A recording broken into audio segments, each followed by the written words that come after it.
मेरी आंखों के सामने कुदरत की ये हसीन तस्वीर है और दिल में बचपन की बेशुमार यादें।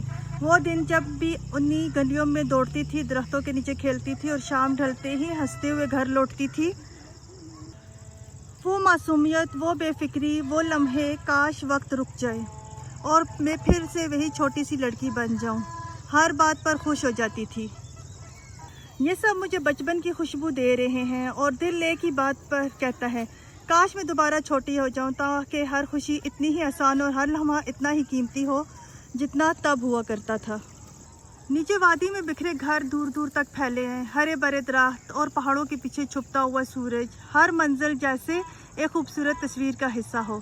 मैं सोचती हूँ काश ये सब हमेशा ऐसे ही रहे, ये रंग, ये खुशबू, ये सुकून। पहाड़ की ऊंचाई पर बैठी मैं मोबाइल हाथ में थामे आसमान के वस्त को देख रही हूँ। ठंडी हवा चेहरे को छू कर गुजर रही है और परिंदों की आवाज़ें दिल को एक अजीब सी राहत दे रहे हैं। इस लम्हे ऐसा लगता है जैसे दुनिया की सारी भाग दौड़ थम गई हो। पास ही बकरी चर रही है और हरी भरी घास का मज़ा ले रही है। चारों तरफ फैली सब्जे की खुशबू, ऊंचे ऊंचे हरे भरे दरख्त, ये सब देखकर दिल खुद ही खुश हो जाता है। ये मंजर किताबों में नहीं मिलते, ये तो बस गाँव की हवा में सांस लेने से महसूस होते हैं। कि बुजुर्ग शाम ढलते ही सब एक जगह जमा हो जाते हैं। कोई पुरानी कहानियाँ सुनाता है, कोई गुजरे ज़माने की यादें ताज़ा करता है और बीच बीच में क्या गूंजते हैं। ये लम्हे हमें याद दिलाते हैं कि असल दौलत ज़मीन या सोना नहीं बल्कि वक्त और अपनों का साथ है। सुकून चाहिए था और मैं सुकून हासिल करने के लिए इस पहाड़ी जगह पर आकर बैठ गई और अपनी पुरानी यादों को देखने लगी। और मौसम इतना अच्छा और सुहाना हो रहा था कि दिल चाह रहा था कि बस शाम इधर ही गुजर जाए मेरी। पर मुझे घर भी जाना था क्योंकि बहुत लेट हो रही थी,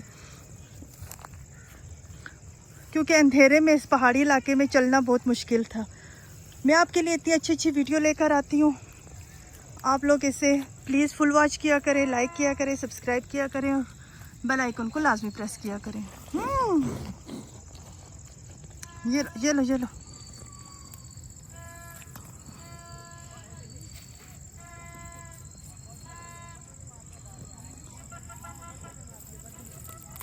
ये लो ये लो ये लो ये लो बकरी।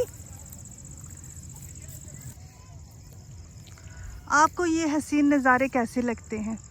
ये देखें, मैं किस जगह पे बैठी हुई हूँ। आज दिल को सुकून चाह रही थी कि मुझे मिले और मैं ये सुकून आप लोगों को देना चाह रही थी कि देखें कितना कुदरती नज़ारा है, किस तरह घर है, सब देहात है। मैं पहाड़ी इलाके में रहती हूँ। और आप सुनाएं, आप लोग कैसे हैं?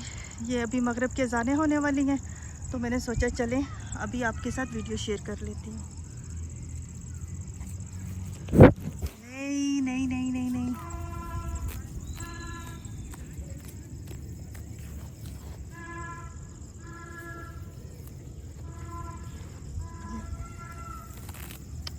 ये लो ये लो।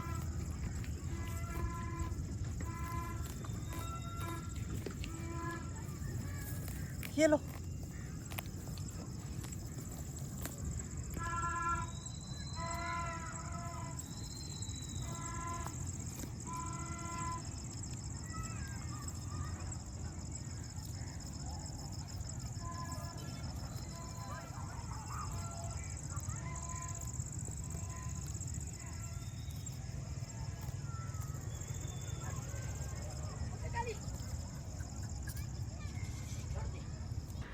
मेरा 2 कमरों का घर, एक किचन है, एक वॉशरूम है और छोटा सा सहन है। ये मेरा अपना घर है और मैं इसमें खुश हूँ।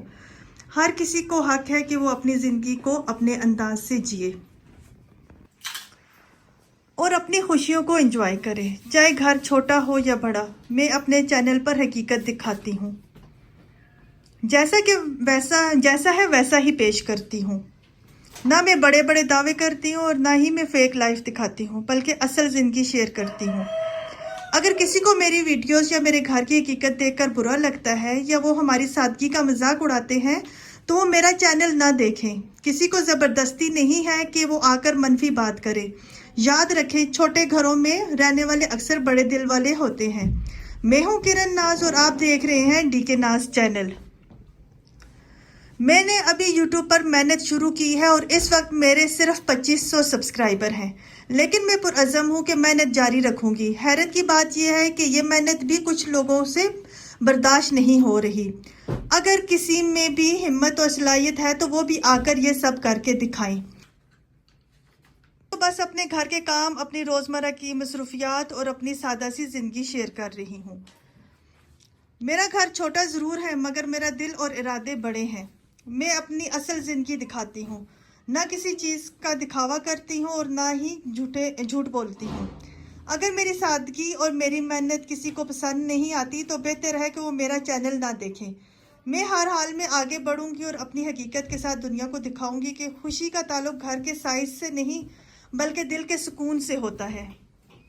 आज की वीडियो ख़ास तौर पर उन लोगों के लिए है जिनका शौक़ सिर्फ दूसरों पर तनकीद करना है और उनका मजाक उड़ाना है। कुछ लोग दूसरों की मेहनत को कमज़ोर करने के लिए जानबूझकर मनफी बातें करते हैं। जैसे कि उन सब से एक गुजारिश है कि अगर आप अपनी ज़िंदगी में कुछ हासिल नहीं कर सके तो कम से कम दूसरों के हौसले तो ना तोड़ें। जो लोग मेहनत कर रहे हैं, ख्वाब देख रहे हैं और आगे बढ़ना चाहते हैं, उन्हें सपोर्ट करें या कम से कम खामोश रहें। किसी की हौसला शिकनी करने के बजाय खुद अपनी ज़िंदगी में मुस्बत कदम उठाएं। कोई मकसद बनाएं और उसे हासिल करने की कोशिश करें। याद रखें, किसी को नीचा दिखाने से आप ऊंचे नहीं हो जाते बल्कि दूसरों के ऊपर उठने से आपकी कदर बढ़ती है।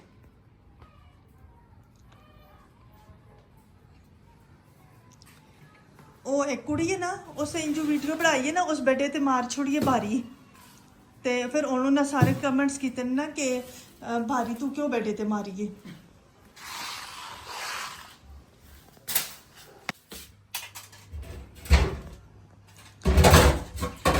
उठते ही सबसे पहले मैंने किचन को साफ़ किया। आपको पता है गर्मियाँ होती हैं और मक्खियों की बहुत ही भूचाल बनी हुई होती है। चीज़ें बिल्कुल भी साफ़ हो तो फिर भी मक्खियाँ कहीं ना कहीं से घुस ही आती हैं।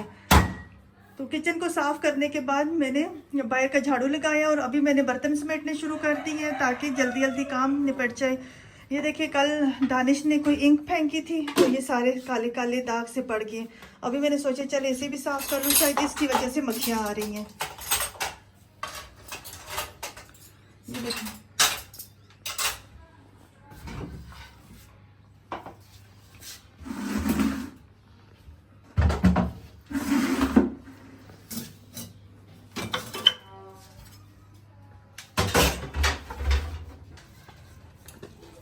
सबसे पहले बर्तन धोने शुरू कर दिए। मैंने सोचा जब वक्त है तो क्यों ना जल्दी जल्दी अपना काम निपटा लूँ ताकि बाकी दिन सुकून से गुजर सके। उसके बाद मैं नाश्ता तैयार करूँगी और आपको पता है हमारे घर में नाश्ते का आगाज़ ज़्यादातर रोटी या पराठे से होता है। ये हमारे गांव की सादा और खुशबूदार सुबह का एक लाजमी हिस्सा है।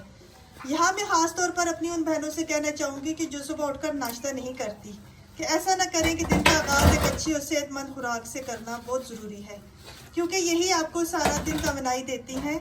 चाहे एक कप चाय के साथ पराठा हो या रोटी, या आप मिल्क शेक बना लें या आप सेब खा लें, यह आपके दिन को खुशगवार और जिस्म को ताकतवर बनाता है। अपनी सेहत का ख्याल रखें और ज़िंदगी को मुस्बत अंदाज में गुजारें। जब घर में कोई फंक्शन आने वाला होता है, जैसे किसी करीबी अजीज़ की शादी, सालगिरह या कोई और खुशी का मौका, तो ज़ाहिर है दिल खुशी से भर जाता है। ख्याल आता है कि खूब तैयारियां करेंगे, नए कपड़े बनाएंगे और इस मौके को यादगार बनाएंगे। ये वो वक्त होता है जब किसी को खुशी और जोश महसूस होना चाहिए। लेकिन हकीकत ये है कि मिडिल क्लास की बहुत सी ख़वातीन के लिए ये खुशी अक्सर टेंशन में बदल जाती है। बजट को कैसे मैनेज करेंगे, घर के अखराजात को किस तरह काबू में रखेंगे, मेहमानों के आने पर ख़ास तौर पर कैसे उनकी खातिर मदारत करेंगे, लेकिन दिन या तोहफे या तोइफ को किस तरह पूरा किया जाए, ये सब सवाल उनके जहन पर बोझ बन जाते हैं।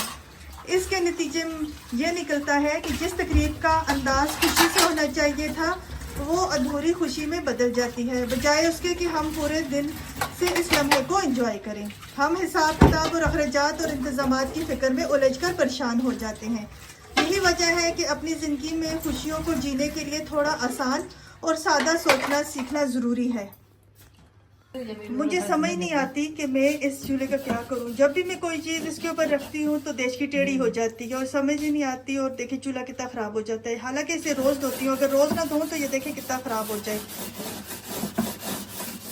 अगर चूल्हा रोज साफ ना किया जाए तो किचन की खूबसूरती खत्म हो जाती है, गंदगी जम जाती है और चिकनाई की तय बदबू बहता कर देती है, जिससे न सिर्फ किचन बदसूरत लगता है बल्कि जरासीम फैलने की वजह से बीमारियां भी खत्म हो जाती हैं। नहीं, बीमारियां जन्म लेती हैं, कहती हूँ खत्म हो जाती है। मैं अपनी बहन के साथ बातों में इतनी मैं वो हो गई थी कि मुझे बिल्कुल याद ही नहीं रहा कि मैं व्लॉग बना रही थी, और यूँ मैंने मौजू से हटकर इधर उधर की बातें करनी शुरू कर दी। जैसे कि अभी मैंने बोल दिया कि जरासीम फैलने की वजह से बीमारियां नहीं लगती, हालांकि मुझे ये कहना चाहिए था कि बीमारियां जन्म लेती हैं। बस सिस्टर आई हुई थी तो मैंने कहा चलो उसके साथ गपशप भी कर लेती हूँ, ये फ़ायदा हो जाता है मुझे सिस्टर का कि चलो साथ आके कुछ ना कुछ हाथ बटा लेती है।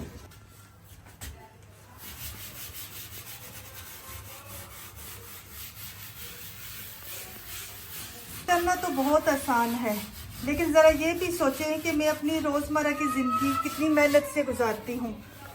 सुबह जल्दी उठती हूँ, अपने बेटे का ख्याल रखती हूँ, घर साफ़ करती हूँ, बाकी ज़रूरी काम निपटाती हूँ, फिर सुबह 7 बजे तक मुझे स्कूल पहुँचना होता है। इन सब के बावजूद मैं अपनी ज़िम्मेदारियाँ निभाती हूँ और मुस्बत अंदाज में ज़िंदगी गुजारने की कोशिश करती हूँ। फिर भी जब मैं लाइव आती हूँ तो कोई कुछ कह रहा होता है, कोई किसी और अंदाज में तनकीद कर रहा होता है। ये सब सुनना आसान नहीं होता, क्योंकि हर बात इंसान के दिल पर लगती है। मेरा मानना है कि किसी का दिल नहीं दुखाना चाहिए, ख़ास तौर पर उस इंसान के जो मेहनत से अपनी ज़िंदगी संवारने की कोशिश कर रहा हो। मुस्बत बात करें, हौसला दें, क्योंकि एक अच्छा लफ्ज़ किसी का पूरा दिन बदल सकता है।